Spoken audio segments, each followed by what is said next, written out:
What's going on, guys? Welcome back to the channel, and for this one I wanted to share my thoughts with you guys on the latest sneak peek that we just got for the upcoming Deadpool and the X-Force update. This one is definitely going to be a pretty big one. I've been very excited for this, and I know a lot of you guys have been wondering what my thoughts have been because I haven't really been talking about the sneak peeks, and the reason why is because there hasn't really been that much to say.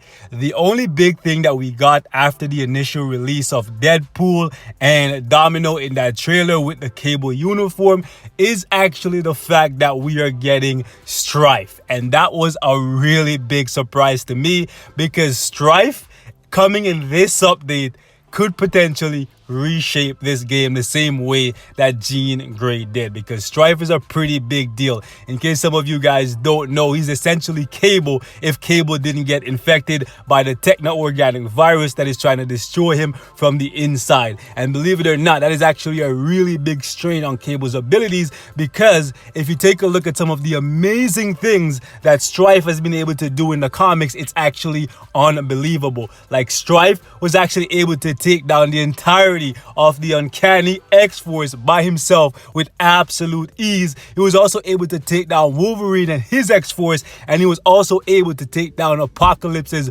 Dark Riders, and he was actually able to easily beat Cable. Was actually about to kill Cable, guys, and Havoc had to actually show up to save Cable. That's how much of a beast that freaking Strife is. So expect to be spending some money this update, guys, because if Deadpool isn't gonna make you guys break the bank, Strife may just be, because that level of a character is definitely worthy of being the next Jean Grey, a tier 2 native. And if that's not the way they're gonna bring him into the game as his own epic quest, they're gonna probably bring him in as the new Magneto and bring him in right here, similar to what they did for Magneto as a part of the deluxe package. Because even though this is a pretty pricey package, 6,600 crystals, this is the only one that basically no one complains about because of the initial investment. Even though it's so high, you get back so much in return. You get endless Magneto bios and lots of materials that you can use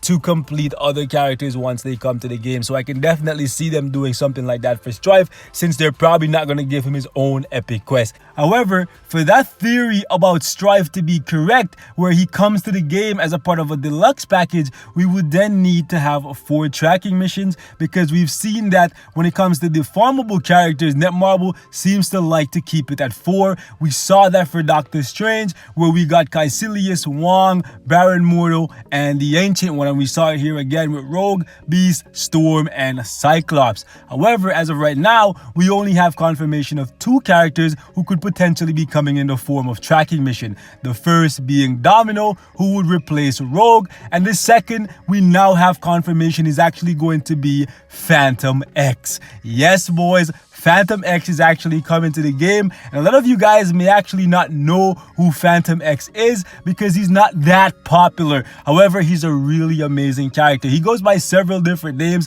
He goes by FANTOMEX, Cluster 7, Jean-Philippe. He goes by Weapon 13. And when it comes to FANTOMEX, he actually has this ability called Misdirection, where he creates these realistic illusions, and it allows him to kind of like twist reality and messes with his opponents, and I think it's really cool.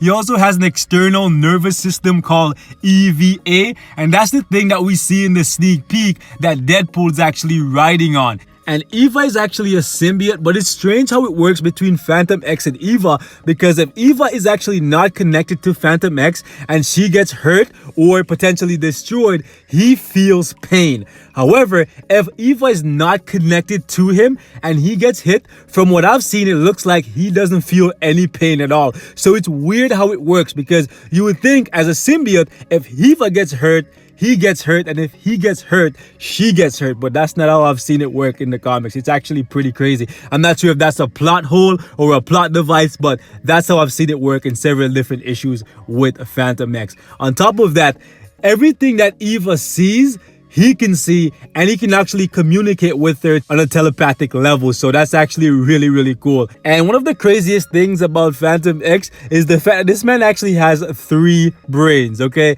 Not 1, not 2, but 3. And they can all work independently of each other, or they can work together to speed up tasks. And that's actually really, really crazy. I believe there's one issue where he got shot a whole bunch of times, and he actually got one of his brains to focus on self-recovery, and he performed surgery on himself.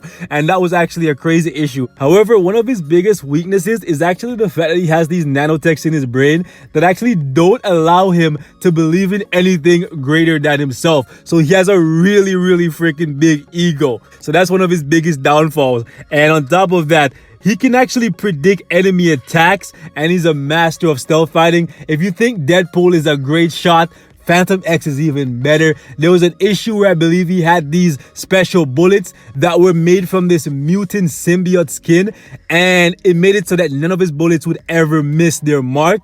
However, I believe he used up the last of those bullets when he went up against Archangel, but still, that was a crazy issue. So this guy is definitely a monster, and I would love to see how Netmarble handles a skill set like his. I'm still obviously really looking forward to Deadpool, but FANTOMEX is definitely going to be a really interesting character depending on how Netmarble handles him. Also, this guy, the mask that you guys see this man wearing, it's not just a regular everyday mask. This mask works very similar to Magneto's helmet, or the helmet that we see the Juggernaut wears, because it actually blocks telepathy. And even some of the strongest telepaths in the Marvel Universe, the likes of Emma Frost, Jean Grey, and Professor X, cannot read his mind when he has that mask on. So it's going to be really interesting to see how Netmarble handles a character like FANTOMEX. But that's all I have to really say for today, guys. Like always, thank you so much for watching. I just wanted to share my thoughts really quickly with you guys on the latest sneak peek. Let me know how you guys are feeling in regards to this new update that is coming, and also let me know if you guys think that we're gonna see 4 new characters for the tracking missions, and who you think the 3rd and 4th are going to be. Personally, I'm leaning towards Psylocke, and the other characters that could have potentially came in the form of tracking missions would have been Archangel, but we already have Angel in the game, and we already have Wolverine, but we could potentially be seeing a uniform for Angel and Wolverine as well. So I'm really looking forward to what the other sneak peeks have to offer. But that's it for today, guys. Like always, thank you so much for watching, and I'll see you guys in the next one. Peace and love, and I'm gone.